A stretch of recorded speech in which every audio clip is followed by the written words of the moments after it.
chapter 29, verse 20. Okay, Rabbi Yosef is the co-host. I'll share the screen. V'hivdilo Hashem. We're talking about Hashem. We're talking about a person who, what this person did was, he said, I don't want to be part of the Jewish people. I don't want to be part of the covenant. So God will visit upon him all the curses that are written in this book. Because such a person is what we call a hachasnik. He's doing it lahachas, out of spite. And then it says in verse 20, God will separate him for bad, mikol shiftei Yisrael, from all the tribes of Israel, kechol avot habrit, like all of the curses of the covenant, haktuva b'sefer Torah, that are written in this Torah. What is this meaning? Rashi is commenting, why does it say that are written in this Torah, but elsewhere it uses a different expression? Here it says haktuva b'sefer Torah zeh, but Rashi points out that above in chapter 28, verse 61, how are you doing, Yossi? Grab the Chumash over there. You see the Chumash? Go to the left, right there, right down one. That's Chumash. Perfect, Yossi. Yes, Shekoyach.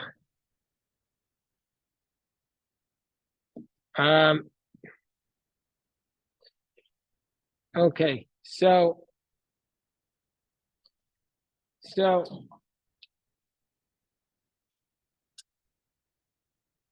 we're chapter 29, verse 20. Chapter 29, verse 20. So above it says that are written in this Torah. And here it says written in this Torah in the masculine, but earlier verse it says it in the feminine. The word zot is feminine, the word zeh is masculine. So Rashi is commenting on the difference between the two, and anyway, that's what he talks about there.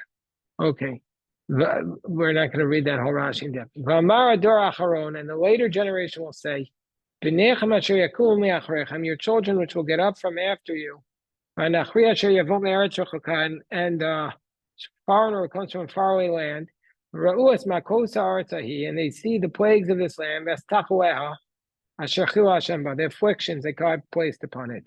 Gafritz v'melach srefa kol artzah." Sulfur and salt are burning up the land. Lotis arabot, that's me, I won't be able to sow it or plant it, or it won't grow. Nothing will grow there. By the way, you know what this sounds like to me?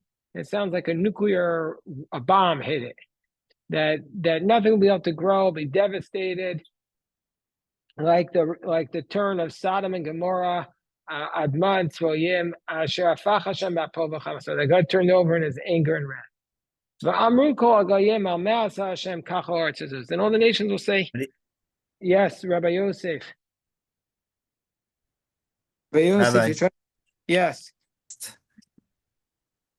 Rabbi Yosef? So he said that even in Hashem's, my father was a chemist, so even in Hashem's wrath, and the export of Israel today of all the salts in the Jordan Valley is a blessing to the state of Israel, more than anybody ever expected in history. So even though we see the destruction, it's still for our good, Baruch Hashem. Very nice, very nice, very nice. V'amru kol hagayim, and all the nations will say, Amasem Shem kachal ha'aretz. Why did God do this? Mechari afa gadol zeh. Why was God so angry? V'amru, and they'll say, Al asher azvu es bris Hashem l'kevasem, because they abandoned the covenant. Asher karasimam, that he cut with them, b'otzio tamer Mitzrayim, when he led them out of Egypt. And they went and they worshipped other gods. And they bowed down to them. Gods that did not know them, and that and he did not apportion to them. What does this mean? Rashi says, Lo yida'um, lo yadu ba'hem. They did not know them. Were not aware of the divine power. Did not apportion to them. O netanam muchalkam, to not give them as their portion.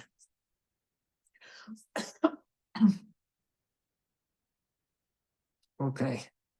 Yossi, you want to read the pasuk? We're up to pasuk Chav Vav. Yeah. You have the page? Yeah, Vayishem. No, Vayicharaf Hashem. Yeah, you were one ahead. You were 1, 2, 4. Vayicharaf Hashem Ba'aretz Hahi Lahavi Aleha Kol Haklala Haktuba B'Sefer Hazeh. And God will get angry at this land to bring upon it all the curses that are written in this book. So God will get angry at the land. Okay, the next pasuk. Vayichem Hashem, and Hashem will remove them or expel them, Rashi says. Ve'al hadmatam be'af uvchema l'ketzef gadol vayishlichem el eretz acheret kayom hadet.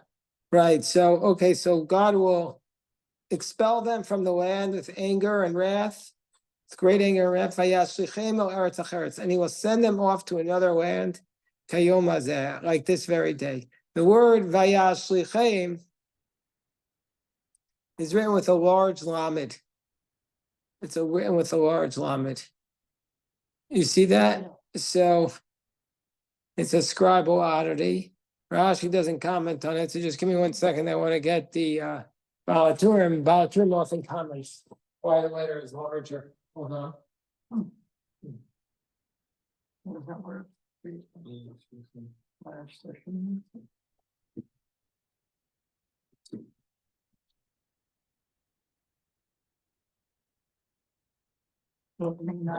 What? May not have been intentional, but may have been for What may not have been intentional? large line. The large lamed is the way the scribes are supposed to write it, but Rashi doesn't comment every time that there's many letters in the Torah that are either larger or smaller. It's called Os Rabasi, a large letter, or Os Sutarti, a small letter. But Rashi doesn't comment, but sometimes the commentary of the Balaturim comments on it. So that's why I want to check to see if he's commenting on it here. And let's see what he says. Oh, Vayashlichem, yeah, he writes it. Okay, so what you want to hear what he says? Even though it's not a Rashi, even though this is a Rashi study session, you give me permission to comment, to share the Balaturim. Okay. The Balaturim states, by the way, who's the Balaturim? Is the 14th century Yaakov ben Asher. Even though we're looking at his Chumash, his commentary on the Chumash, he's most known for his halachic work, where his halachic work of genius called the Torah, which set the tone for the code of Jewish law, which is the basis for our code of law. And the tradition is that he wrote this commentary in one night. Okay, so anyway, Vayashlichem, with a large lamed, Rashi, Balaturim says, lamed gedola v'chaser yud. Actually, there's 2 scribal oddities here. The word Vayashlichem, which means he sent them off, is written with a large lamed, and it's also missing a yud. Why? To tell us, she'ein hashlacha kazot v'yud hashvatim. That this indicates that there's no exile as large as that of the 10 tribes. That it says that God will send them out. The biggest exile will be when God exiled the 10 tribes, because they were exiled and they'll never come back. So the 10 tribes, so it's to remind us that the 10 tribes are not destined to return. Vayashlichem, it will be the big exile. So the letter Yud is missing from here to say that the Yud stands for 10, that the 10 tribes will be exiled to such a degree that they will not even return. They'll not return. Vayashlichem eretz acheres kayom hazeh. No, it's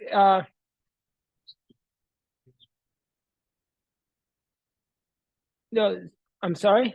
It's missing the hello, Eli Bear. We're on chapter 29, Pasuk Chav Zayin. The letter Yud is missing, and that's 10, and the letter Lamed is giant. So that Lamed is emphasizing or amplifying that they'll be cast out, and there will be the 10, which is missing, will be cast out to such a degree that they'll never return. And this is based upon the Mishnah in Sanhedrin 10:3. But that Mishnah here, this edition in the Balaturim says that they give a different explanation, the opposite. And they say about the 10 tribes that the fate of the 10 tribes is like, because it says that they'll be cast off like this day. The fate of the 10 tribes is like that of this day. Just as the day darkens and then turns light again, so too regarding the 10 tribes, even though it's become dark, it will eventually become light for them once again. So the Mishnah has an exact opposite approach. So that's the Mishnah has both. And according to that approach, the exile of Judah and Benjamin is worse than the 10 tribes. According to this approach, because that all the 10 tribes will be exiled to one place. And so therefore they'll eventually be returned, whereas Judah and Benjamin were dispersed throughout the lands. And so therefore, according to this approach, the Lamed is larger, because the Judah and Benjamin will be exiled, but the 10 tribes will be spared from such an exile. So it's so there's two opposite ways to read it. Either that the 10 tribes was the biggest exile, or that was the least of the exiles.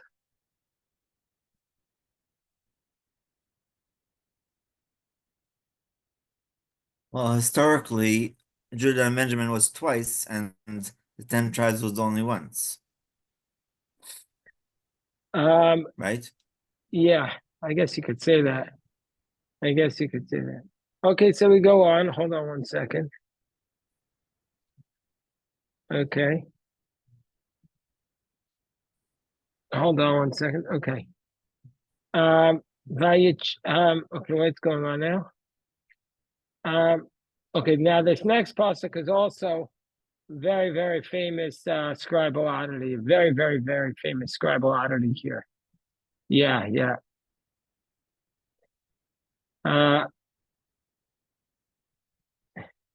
The very famous scribal oddity. I'll read the pasuk and we'll talk about the scribal oddity. It says, "Hanistarot Hashem Elokeinu." The secrets are for Hashem our God. V'niglos lanu uvanenu adoam. But the revealed ones are for us and for our children forever. V'asos is called the V'ya Torah Azos. So to do the whole Torah, the secrets are for Hashem our God, and the real revealed ones are for us and for our children. Now, do you see on the word lanu uvanenu? Do you see anything? There are dots, right? So why are the dots there? Did they teach you that in school, Yossi? Okay.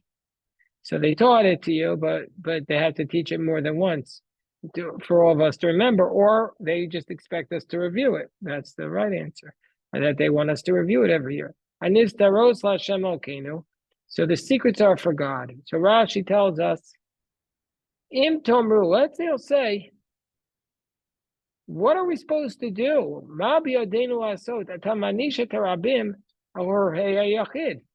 It says that if one person is sinning, everyone's going to get punished. Because if one person says he's not going to keep the covenant, then God says he's going to destroy the land. So how is that fair?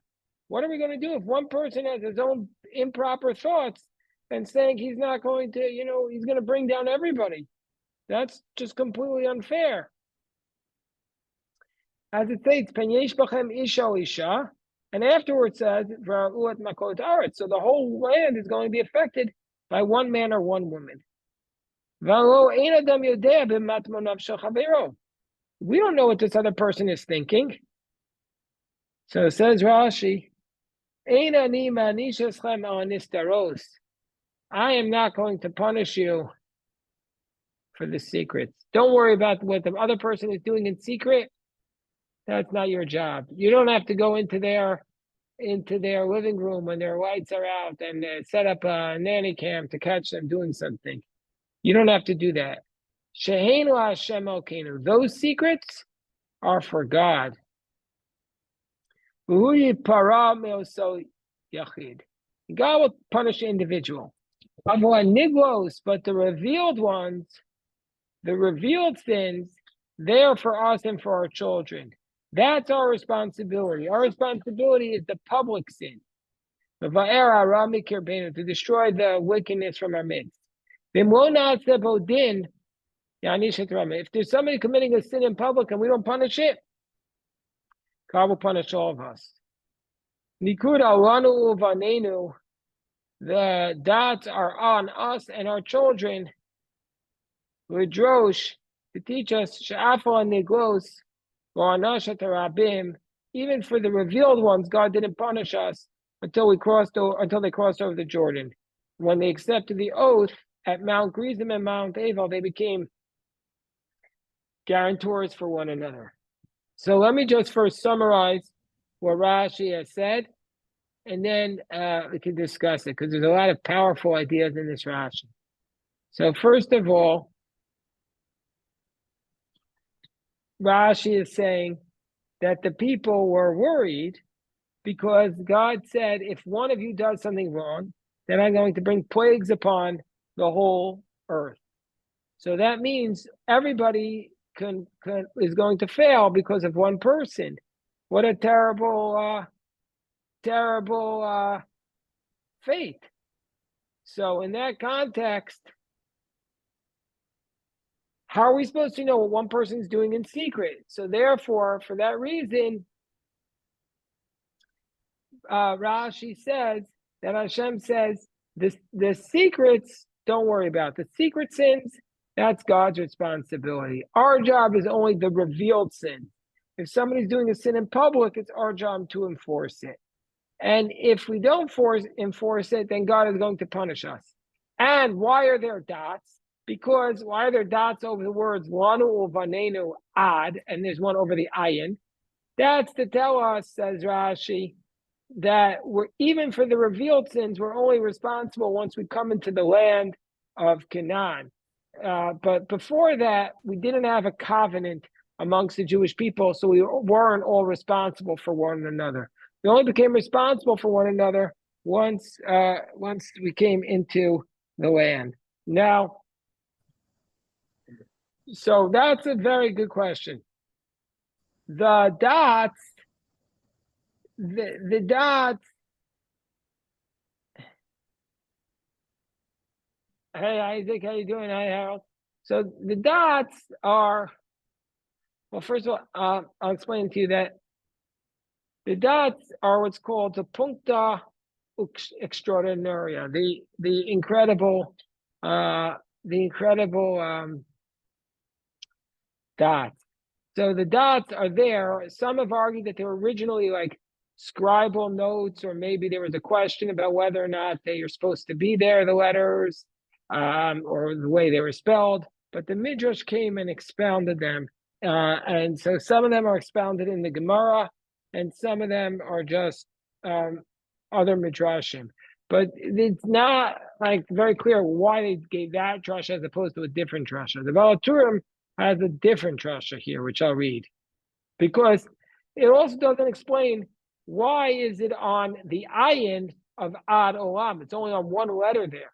I just want to say before we continue that, Harold, what is your father's name? We're studying in his memory, because your grandchildren just texted me and they said they want to sponsor the learning in his memory. So not your grandchildren, your children, your father's grandchildren. So what is his name? We'll say it here.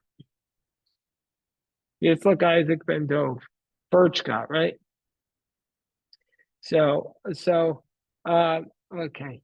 So the Midrash says, so the Baal Turim gives a different explanation. The Baal Turim says the Nikud is on the Ayin Sheva'ed. He says there's a dot above the Ayin of Ad, like it states in the chapter called Nigmar Adin, which is the sixth chapter of Sanhedrin. And there the Gemara gives this explanation that there are 11 dotted letters. But he's going to give a deeper explanation. And what does it mean? Sha'ayin yom hayu me'echa b'shvat she'etchilu va'er b'torah yud b'nisan shavru ha'yardein she'en lanu v'nenu le'yanesh.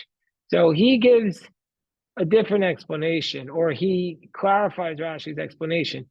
He said that the ayin is the numerical value of 70, and there were 70 days from when Moshe began to give this speech. He began on the first day of Shvat, and then they crossed over on the 10th of Nisan. So there were 70 days for which the people were not responsible for each other's sins, even though he warned them, because they didn't cross over to the 10th day of Nisan. So that's his very clever explanation. I'm not sure what his source for it is, but that's the first 10 dots say that we're not responsible before we cross over, and the ayin sets that limit. And then he gives a second explanation. The second explanation, which is again not in the Gemara, but it's the Baal HaTurim's explanation, and his explanation is that it ends to the 70 years of the Babylonian exile. It seems kind of random also, like why 70 years, but I mean, why this ayin as opposed to another ayin? But you find in the Baal HaTurim many times explanations for scribal oddities and explanations that don't appear anywhere else. Okay. I'm sorry? Rabbi, one question, please. Hold on One one question. second. Is Yes? was Rabbi Yos? was the sin of Achan not? Yeah, my internet isn't very stable. Was the sin of Achan not didn't cause people to die? Yeah, but that was after they crossed over. 36 men died. That was after they crossed over the land, so they were all responsible. Right, but he's saying that. But he's saying only on the Niglot, and that was an Istarot. It was still nobody knew that he took from the loot. Okay, it's a good question. We can get to when we get to that book of Joshua, we can look at it now. I mean, that's a good question. You have a good question there, very good question. All right, I don't know. I don't have a direct answer, but you have an excellent question. Okay, so okay. Shkoyach. Next verse is also very important. We're going to now come up to a mitzvah. Very, very important mitzvah. When all these things come upon you, the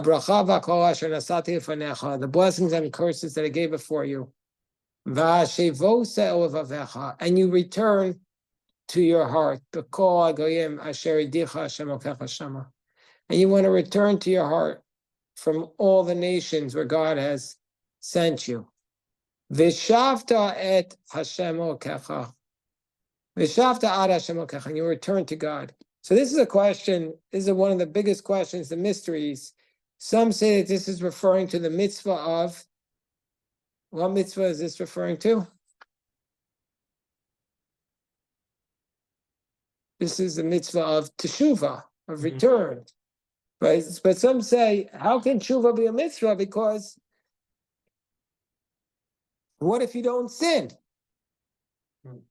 So how can teshuvah be a mitzvah? What if you don't sin? What if you never eat the pork? What? It's always sins that people. Yeah, But isn't it setting us up for failure from the beginning? So I think Aviva is correct, obviously. I just was trying to play devil's advocate. But yeah, I cut you off, Jeffrey. I went to the thing. say on Yom Kippur, you can't only be arrogant and say, I don't sin. But I think that's right. But I think that there's something else here also. This is the most important thing for the season that we're in now. What is teshuvah? What is teshuvah? Teshuvah is about building a closer relationship with God.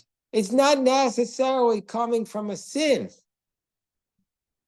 means we want to have a closer relationship with Hashem. No matter where we are in life, we want to return to the source. So even if we have never sinned, which is not possible certainly for me, I don't want to speak for you, but even if we have never sinned, we always want to return to the source. Returning to God is a mitzvah regardless of whether or not we sin, because we're distant from him necessarily. We're not going to be, because God is God, there's a limitation to how close we can get to him. So we're always going to want to return and come closer and closer and closer.